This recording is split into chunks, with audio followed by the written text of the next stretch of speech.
L'art du ventre, en fin de compte, c'est quand même assez simple. C'est l'utilisation du bassin au niveau du hara pour créer les mouvements du corps. On se rend bien compte que lorsque l'on bouge les bras, il ne se passe rien de particulier sur le reste du corps. De même, les jambes, on peut les secouer, il ne se passe rien. Alors que le ventre, étant à la liaison entre les deux, dès que le bassin tourne, les épaules se déplacent et les bras suivent le mouvement. Donc, à partir de là, on peut créer quelque chose. Bon. Il y a quand même des prérequis pour travailler correctement avec son ventre. Déjà, le placement du bassin, c'est-à-dire rentrer, en fin de compte, ce qu'on peut appeler la queue, c'est-à-dire le sacrum, de manière à bien placer le corps. L'avantage, c'est que lorsque l'on fait ça, les jambes se placent naturellement. Quand on est dans une posture comme yoi, par exemple, les jambes s'ouvrent, on sent un mouvement de vrille vers le sol qui positionne correctement le corps.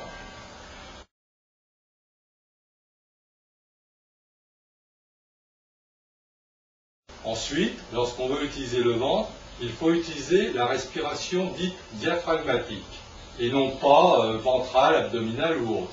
C'est-à-dire que le mouvement, à imaginer et à sentir dès le départ, est le mouvement d'une plaque, du diaphragme, qui à l'inspiration va descendre et à l'expiration va remonter. Et c'est en aucun cas le gonflement du ventre, ce qui est totalement ridicule.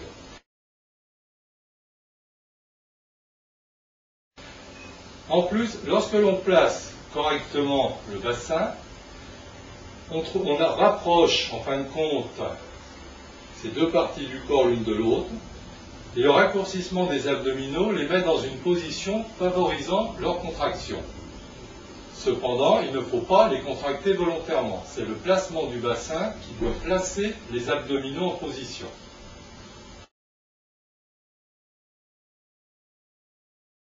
À partir de là, à partir de la respiration diaphragmatique et du placement du bassin, il faut apprendre à décontracter les bras, par exemple, par ce genre de mouvement que l'on fait vibrer depuis les épaules jusqu'aux mains et des mains aux épaules pour bien relâcher les bras.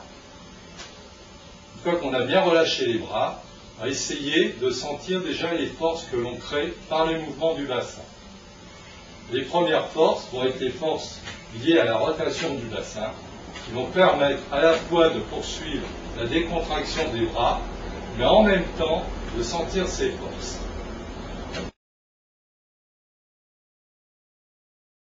On peut également s'en servir pour décontracter au niveau des lombaires, en venant frapper sur les lombaires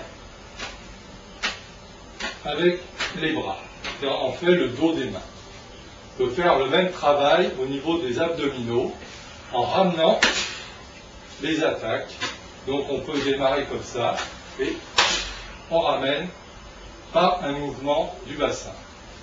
Lorsque l'on ramène comme ça, il est important d'avoir de l'air au niveau du ventre et d'expirer à l'impact pour diminuer la pression.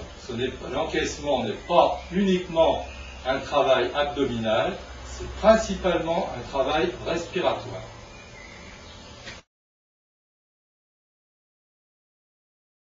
Donc, poursuivons un petit peu.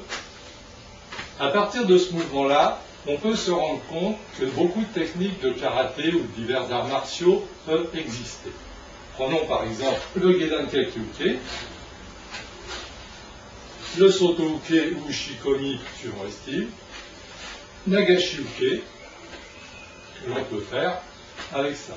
Bon, on peut également ressentir, à partir du mouvement du bassin, vous voyez par exemple un mouvement de recul du bassin, Aiwan Nagashi-uke, qui vient tout naturellement par exemple, ou de uke, qui peut venir tout naturellement.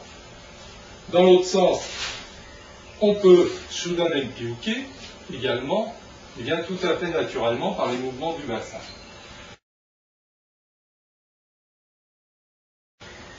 Si on avance un pied, on peut balancer le bassin d'avant en arrière. Donc, on va sentir de nouvelles forces. Et en même temps, continuer à décontracter les épaules. Donc là, le mouvement n'est pas un mouvement des jambes, c'est un mouvement du bassin qui va d'avant en arrière. et qui agit bien entendu sur les jambes. De même que dans le balancement, quand on tournait le bassin, c'était un mouvement du bassin qui entraînait les jambes et non pas un mouvement des jambes qui cherchait à entraîner le bassin. Parce que si on se concentre sur les jambes et sur le mouvement des jambes, au lieu d'avoir une rotation horizontale du bassin, bien souvent on va avoir des petits mouvements parasites, des petits balancements et tout ce qu'on voudra, on va se prendre la tête pour rien. Bon.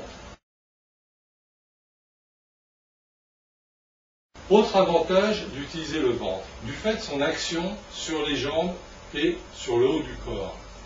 On peut se concentrer sur le travail du ventre, alors que si, par exemple, j'utilisais les épaules pour faire le mouvement, il faudra au niveau de mon esprit que je me préoccupe des épaules, bien entendu, mais si je veux me déplacer, alors que je me préoccupe des jambes, ce qui ne va pas simplifier le travail. Donc la meilleure solution, c'est de travailler à partir du bassin et d'entraîner aussi bien les épaules que les jambes en fonction des